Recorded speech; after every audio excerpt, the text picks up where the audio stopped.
तो पाकिस्तान की आने वाली 7 पुश्तें भी याद रखेंगी कि हमने किससे पंगा ले लिया। अभी जब हम अब इनके ऊपर जब अटैक करेंगे तो ये निश्चिंत है कि हम पीओके को जो है ना अब नहीं ज़्यादा देर के लिए छोड़ सकते, पीओके अपने अंडर मिलाएंगे।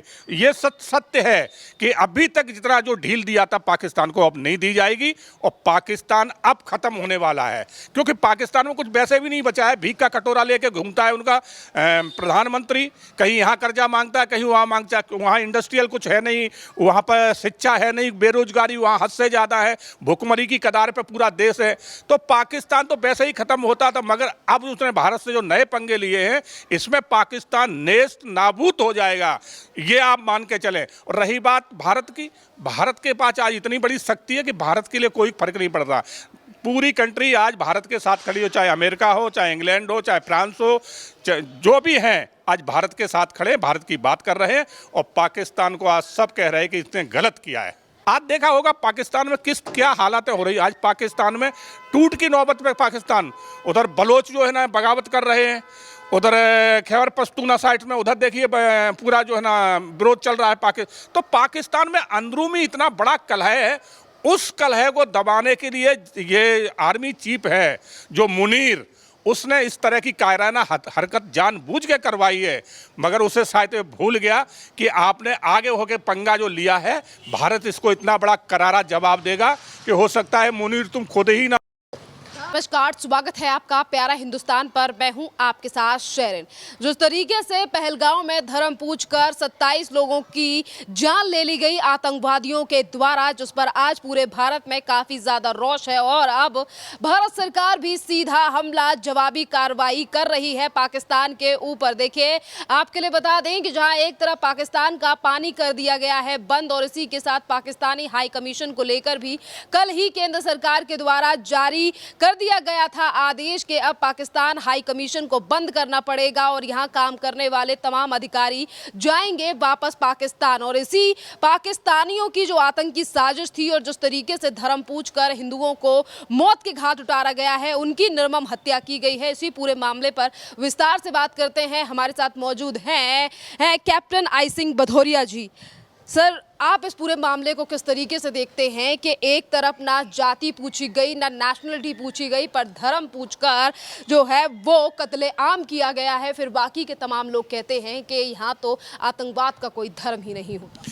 देखिए सर, ये देखना पड़ेगा, इस बात के लिए सोचना पड़ेगा, हमारे देश को भी सोचना पड़ेगा, आम जनता को भी सोचना पड़ेगा कि सबसे पहले उनसे यही पूछा गया कि आपका धर्म क्या है।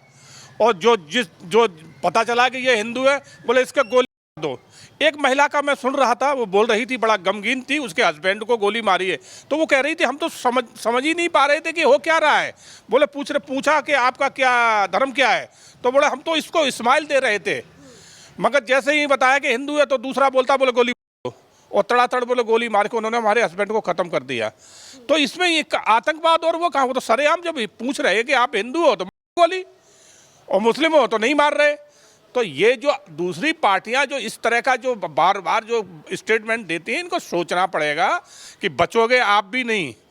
यही समझ चलता रहा तो बचोगे आप भी नहीं, कि उन्होंने टारगेट बना लिया है कि हिंदू हमारा दुश्मन है। वो मानते हैं कि हिंदू काफिर है, उसको जीने का अधिकार नहीं है। इसी रास्ते पे वो लोग चल रहे हैं। मगर हमारा हिंदू भाईचारे में लगा है, सेकुलर जाम में घुसा हुआ है। मगर यही हालात रही हिंदुओं की, तो अभी तो बाहर से रहे हो, अंदर घर में घुस के आओगे, सोचना पड़ेगा। अब रही, मैं मुद्दे पे आना चाहूँगा पाकिस्तान पे। तो पाकिस्तान ने जो कायराना हरकत करी है, ये इसके लिए जितना उसको कोसा जाए वो थोड़ी है, और पूरा देश भी कह रहा है, और अब तो पूरा विदेश तक यही बात आ रही है कि पाकिस्तान की बहुत बड़ी कायराना हरकत है और इसके लिए उसको क्षमा नहीं करना चाहिए। भारत सरकार इस तरह का कदम उठा भी रही है। आपने देखा होगा भारत सरकार ने जो स्टेप लिए हैं, उसको उनका जो सिंधु समझौता है वो बंद कर दिया, राजनयिक समझौता है वो बंद कर दिया, उनका वीज़ा बंद कर दिया। इस तरह के अभी तक 5 समझौते हो चुके हैं जो भारत ने बंद कर दिए उनको। और आगे भी भारत सरकार बहुत बड़ा स्टेप लेने वाली है। भारत सरकार ये पहले वाली सरकार नहीं है कि पहले हमारे यहाँ आतंकी घटना होती थी और सरकार एक डोजियर लिख के देती थी कि आपके आतंकी हमारे यहाँ आए थे और इस तरह की घटना करके गए हैं, और वो पाकिस्तान उस डोजियर को कहीं डस्टबिन में डाल देता था।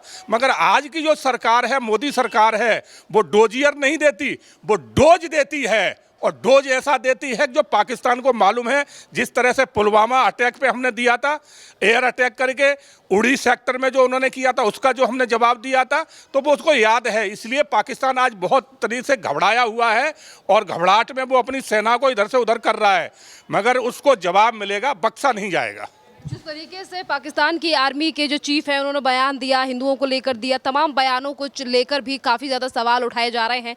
अमेरिका के भी जो तमाम अधिकारी हैं उन्होंने भी कहा है कि अब जो पाकिस्तान के आर्मी चीफ हैं वो ओसामा बिन लादेन की तरह हैं। तो आज जिस तरीके से बातें लगातार की जा रही हैं, तो सर क्या पाकिस्तानी आर्मी चीफ को भी ओसामा बिन लादेन की तरह मोदी सरकार और जिस तरीके से हमारी सेना भी अब तैयार बैठी? मुख्य तौर पर सरिन देखना चाहिए कि जो पाकिस्तान का जो आर्मी चीफ होता है और दूसरा उनका ISIS का चीफ, ये दोनों ही सिर्फ एक ही उनके पास मुद्दा होता है कि भारत के साथ किसी तरह से संबंध डिस्ट्रीब्यूट रहे, कभी नज़दीकी ना हो पाए, क्योंकि वो उनकी सरकार और सेना इसी के ऊपर चल रही है। आज देखा होगा पाकिस्तान में क्या हालातें हो रही है। आज पाकिस्तान में टूट की नौबत में पाकिस्तान, उधर बलोच जो है ना बगावत कर रहे हैं, उधर खैबर पख्तूनख्वा साइड में उधर देखिए पूरा जो है ना विरोध चल रहा है। तो पाकिस्तान में अंदरूनी इतना बड़ा कलह है, उस कलह को दबाने के लिए ये आर्मी चीफ है जो मुनीर, उसने इस तरह की कायराना हरकत जानबूझ के करवाई है। मगर उसे शायद भूल गया कि आपने आगे होके पंगा जो लिया है, भारत इसको इतना बड़ा करारा जवाब देगा कि हो सकता है मुनीर तुम खुद ही ना। 370 के बाद लगातार सवाल उठे कि अब जम्मू कश्मीर में हालात काफ़ी ज़्यादा सुरक्षित हैं, पर आज जिस तरीके से 28 लोगों की जान गई है, जिसके बाद अब लगातार कश्मीर को लेकर भी सवाल उठने लगे हैं। आतंकवाद के बढ़ते पनपते पैरों को किस तरीके से कंट्रोल करना चाहिए सर, और इसी के साथ POK को लेकर भी लगातार ये बातें सामने आ रही हैं कि जल्द ही भारत सरकार अब अपने अंडर कर सकती है POK। निश्चित तौर पर अभी जब हम अब इनके ऊपर जब अटैक करेंगे तो ये निश्चिंत है कि हम POK को जो है ना अब नहीं ज़्यादा देर के लिए छोड़ सकते, POK अपने अंडर मिलाएंगे। ये सत्य है कि अभी तक जितना जो ढील दिया था पाकिस्तान को अब नहीं दी जाएगी, और पाकिस्तान अब ख़त्म होने वाला है, क्योंकि पाकिस्तान में कुछ वैसे भी नहीं बचा है। भीख का कटोरा लेके घूमता है उनका प्रधानमंत्री, कहीं यहाँ कर्जा मांगता है, कहीं वहाँ मांगता है। वहाँ इंडस्ट्रियल कुछ है नहीं, वहाँ पर शिक्षा है नहीं, बेरोजगारी वहाँ हद से ज़्यादा है, भुखमरी की कगार पे पूरा देश है। तो पाकिस्तान तो वैसे ही खत्म होता था, मगर अब उसने भारत से जो नए पंगे लिए हैं, इसमें पाकिस्तान नेस्त नाबूद हो जाएगा, ये आप मान के चलें। और रही बात भारत की, भारत के पास आज इतनी बड़ी शक्ति है कि भारत के लिए कोई फर्क नहीं पड़ता। पूरी कंट्री आज भारत के साथ खड़ी हो, चाहे अमेरिका हो, चाहे इंग्लैंड हो, चाहे फ्रांस हो, जो भी हैं आज भारत के साथ खड़े, भारत की बात कर रहे हैं। और पाकिस्तान को आज सब कह रहे हैं कि इसने गलत किया है। इसी के साथ तमाम ऐसे भी लोग हैं जो इस आतंकी घटना को लेकर लगातार राजनीति कर रहे हैं और ये कह रहे हैं कि कहीं ना कहीं गृह मंत्री अमित शाह और प्रधानमंत्री नरेंद्र मोदी को इस्तीफा दे देना चाहिए, क्योंकि कश्मीर में काफ़ी ज़्यादा हालात बेकार हैं। इसी के साथ आपको क्या लगता है कि सर इस आतंकवाद जो बढ़ रहा है लगातार आतंकवाद, इस पर किस तरीके से रोक लगाई जाए एज अ सेना के पॉइंट ऑफ व्यू से?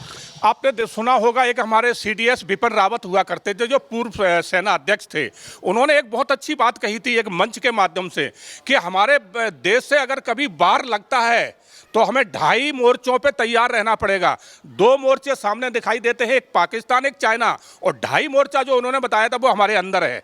जो ये अंदर सेकुलरिज्म का जो जामा पहने बैठे हैं, जो चाहे वो राजनीतिक पार्टियां हों चाहे अन्य लोग हों, जो 2.5 मोर्चा है वो हमारे अंदर है। हमें इनसे भी निपटना पड़ेगा, क्योंकि एक दुश्मन वो होता है जो सामने दिखाई देता है, एक दुश्मन हमारे जो कहते हैं ना आस्तीन का सांप, तो ये आस्तीन के जो सांप पल रहे हैं अंदर, इनसे भी निपटना पड़ेगा। पाकिस्तान अब लगातार लोग कश्मीर के ट्रैवल को यानी कि टूरिज्म को लेकर भी लगातार बॉयकॉट कर रहे हैं सर, इस पर आप?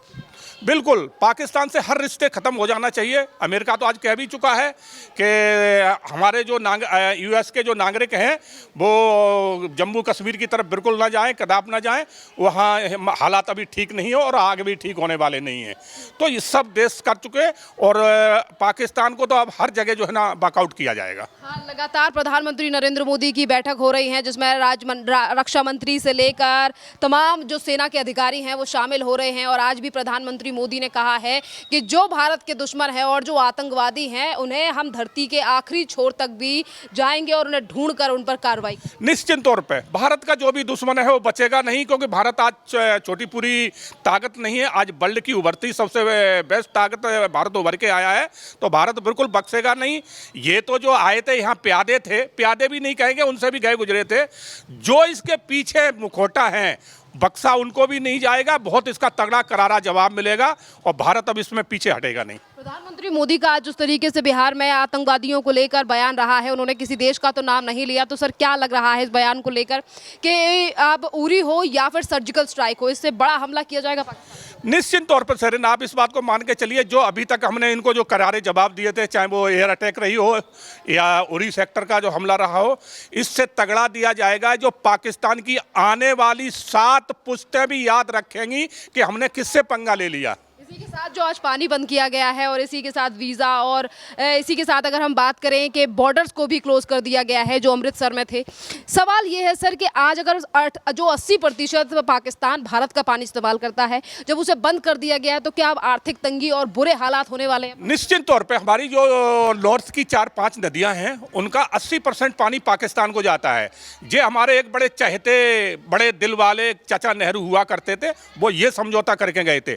आज उस समझौता को हमारी सरकार ने तोड़ दिया है। हम 80% के अब 1% भी उनको पानी नहीं देंगे और इस पानी बंद करने से पाकिस्तान की स्थिति इतनी डमाडोल हो जाएगी, क्योंकि पूरी कृषि हमारे पानी पे टिकी हुई है, पीने के लिए पानी वहाँ पड़ी है। तो अब ये बिरयानी बनाएंगे तो पानी कहाँ से लाएंगे? इनकी हालातें बहुत बुरी होने वाली हैं, आप देखते जाइए। कहते हैं ना कि जब एक बड़ी एक कहावत है कि जब गीदड़ की मौत आती है वो तो शहर की तरफ भागता है। तो पाकिस्तान की अब जो है ना अंतिम सांसें हैं, वो इसलिए भारत के साथ पंगे ले रहा है।